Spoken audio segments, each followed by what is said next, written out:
بارگاہ مسجد سہلا عزیز ترین بارگاہ. ابھی آپ جہاں گئے تھے وہ امام زمانہ کی دارالحکومت تھی، لیکن یہ امام کا گھر ہے. جب امام آئیں گے تو ان کا یہ گھر ہوگا. چھٹے امام کی ایک حدیث لکھی ہوئی ہے بارگاہ میں، یہی دروازے پہ. مولا فرماتے اگر میرے چچا زید ابن علی، زید شہید، اگر مسجد سہلا میں 2 رکعت نماز پڑھ لیتے تو خدا ان کی 20 سال کی عمر دراز کر دیتی. اگر کسی شخص کی حاجتیں کہیں مستجاب نہیں ہو رہی ہوں تو اسے چاہیے کہ مسجد سہلا میں آئے اور استغاثہ کرے، تو مسجد سہلا کی حرمت کی برکت سے خدا اس کی حاجتوں کو مستجاب کرے گا. اور خدا کی رحمتیں اور مغفرتوں کی خواہش کے لیے اگر کوئی شخص کوئی زمین تلاش کرنا چاہتا ہے تو اسے چاہیے کہ مسجد سہلا میں جائے. خدا کی رحمتیں برکتیں وہاں پر سمندر کی دھاروں کی طرح بہہ رہی ہیں. تو یہ وہ جگہ ہے. صاحب الزمان کا خود کا گھر ہے. امام زمانہ، امام چھٹے امام، امام جعفر صادق علیہ السلام. مولا فرماتے میں دیکھ رہا ہوں کہ امام زمانہ اپنے اہل و عیال کے ساتھ مسجد طوفہ میں، تو مسجد سہلا میں، تو یہ مسجد سہلا چونکہ امام کا گھر ہے. اور یہ بتاتے ہیں کہ مسجد طوفہ نے جب نوح آیا تھا تو زمین غرق ہو چکی تھی، ڈوب چکی تھی پانی میں، مگر مسجد سہلا نہیں ڈوبی تھی. فرمایا پوچھا گیا کیوں حضرت نوح اس کو کیوں نہیں ڈبایا؟ فرمایا یہ صاحب الزمان کا آخری امام کا گھر ہوگا جو زمانے کو بچانے آئے، اس کے گھر ڈوبا نہیں کرتا. یہ کمال تھا، یہ شرف تھا آل محمد کا، امتیاز آل محمد کا ہمیشہ ہر دور میں منفرد رکھا، ممتاز رکھا. امتیاز الگ ہی تھا ان کا اور یہ شرف. وآتى كل ذي فضل فضل، خدا ہر ایک چیز کو، ہر صاحب فضیلت کو فضیلت دیتا ہے. اپنی ذات میں صاحب فضیلت تھی. یہ کئی انبیاؤں کا گھر ہے. حضرت ابراہیم نبی کا گھر ہے. یہ جگہ جو ہے گھر ہے. حضرت ہود، حضرت صالح، کئی سارے انبیاؤں کا یہ بارگاہ بھی ہے، گھر بھی ہے. کئی سارے جس طرح بتایا کہ خدا نے روز اول سے اس زمین کو چونکہ امام زمانہ یا مولا علی کے لیے منسوخ کیا تو اسے روز اول سے کچھ نہ کوئی کسی نہ کسی انبیاء کو وہاں کا مقرر رکھا اور بتاتے رکھا دیکھو یہ عزت دار ہے، عزت دار ہے، عزت، تاکہ لوگوں کے ذہن ہموار ہو جائیں کہ پاکیزہ زمین ہے، تاکہ سب سے بڑا پاکیزہ شخصیت آئے تو اس کی اہمیت پتہ چلے کہ جس کے پروٹوکول کے لیے اتنا زیادہ اہتمام کیا گیا. آپ خود ہی دیکھ لیے، اول بیت موضع للناس، پہلا گھر زمین پہ مکہ کعبہ میں رکھا گیا اور اس کعبے کی امتیاز کے لیے حضرت آدم سے لے کے حضرت ابراہیم تک سلسلہ رکھا کہ کعبہ عزت دار گھر، عزت دار گھر، عزت دار گھر، اللہ کا گھر، اللہ کا گھر، اللہ کا گھر. کیوں اتنی عزتیں دی گئی؟ اتنا کہنے کے بعد، اللہ کا گھر قرار دینے کے بعد بھیجا علی یہ مرتضیٰ کی ذات. تو یہ شرف، گھر اللہ کا علی ظاہر ہوتا ہے، اس لیے پکارا اللہ کو جاتا ہے، ظاہر علی ہوتا ہے. اس کے یہی شرف ہے کہ اللہ علی نہیں، علی اللہ نہیں، لیکن سلسلے وہی کہ وجہ اللہ ہے، عین اللہ ہے، جم اللہ، انسان اللہ. یہ آل محمد نحن انسان اللہ، ہم اللہ کی بولتی ہوئی زبان ہے، ہم اللہ کا چہرہ ہے. تو یہ شرف ہے، ان کو اس معیار پہ ماننا ہے. فرماتے یہاں ایک پتھر ہے جس پہ انبیاؤں کے چہرے کے نقش ہیں. جب امام زمانہ آئیں گے تو ظاہر کریں گے انشاءاللہ. اور ائمہ کا مقام بھی، چھٹے امام کا مقام، باقی معصومین کا مقام بھی، تو ہر ایک مقام پہ نماز پڑھنا اور مغفرت طلب، مغفرت کی دعائیں بھی انشاءاللہ اس کی تشریح ہم کریں گے. تھوڑا فاسٹ اس لیے پڑھنا تاکہ وقت کم وقت میں آپ لوگ تھکے ہوئے آپ بھی ہیں، خیر آپ کو بھی جانا ہے، اور یہ آپ کا شوق ہے کہ مولا آپ کے جذبے کو سلامت رکھے اور اس جذبے کی برکت سے مولا ہر سال آپ کو بلائے انشاءاللہ.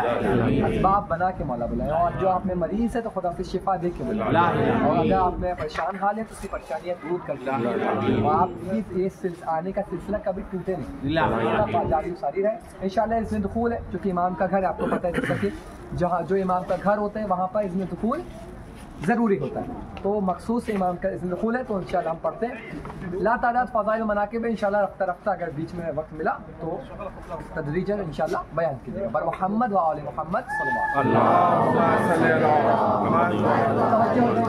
گھر کی طرف مولا یہاں پر بی بی نرجس خاتون سلام علیہ سے توسل کریں تو بہت جلدی استجاب ہوگی.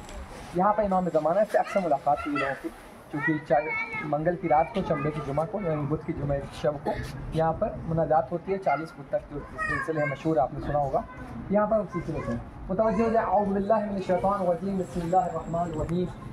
نیابت میں اپنی طرف سے، والدین کی طرف سے، شہداء فقہاء علماء کی طرف سے، ائمہ کی طرف سے، انبیاء کی طرف سے، قربتاً الی اللہ. بسم اللہ و باللہ و من اللہ و علی اللہ و ما شاء اللہ و خیر الاسماء للہ و توکلت علی اللہ ولا حول ولا قوة الا باللہ العلی العظیم.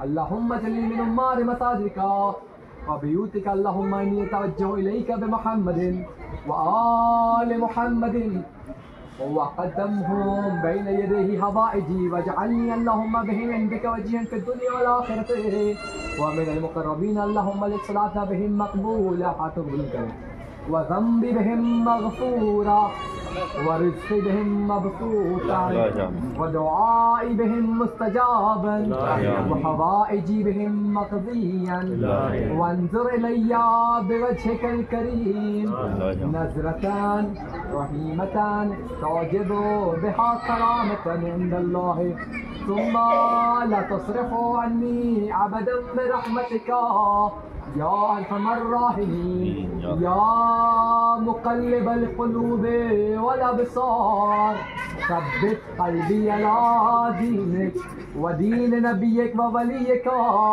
ولا تزغ قلبي بعد إذ هديتني وهب لي من لدنك رحمة إنك أنت الوهاب اللهم إليك توجهت بمرضاتك ومرضاتك وطلبت ثوابك وابتغيت وبك آمنت وعليك توكلت اللهم فاقبل بوجهك إلي واقبل بوجهي إليك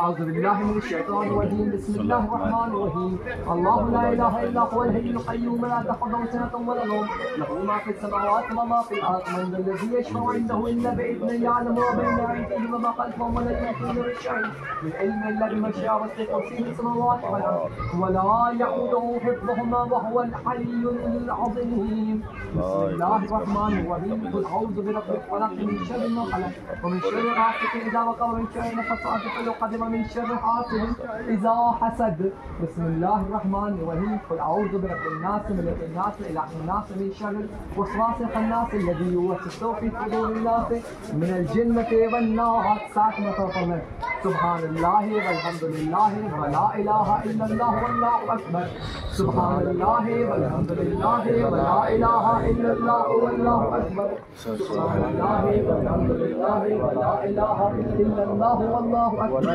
سبحان الله والحمد لله ولا إله إلا الله والله أكبر سبحان الله والحمد لله ولا إله إلا الله والله أكبر سبحان الله والحمد لله ولا إله إلا الله والله أكبر سبحان الله والحمد لله ولا إله إلا الله والله أكبر اللهم لك الحمد على ما هديتني ولك الحمد على ما فضلتني ولك الحمد على ما شرفتني ولك الحمد على كل بلاء حصل ابتليتني اللهم تقبل صلاتي ودعائي وطهر قلبي واشرح لي صدري وتب علي انك انت التواب الرحيم اللهم صل على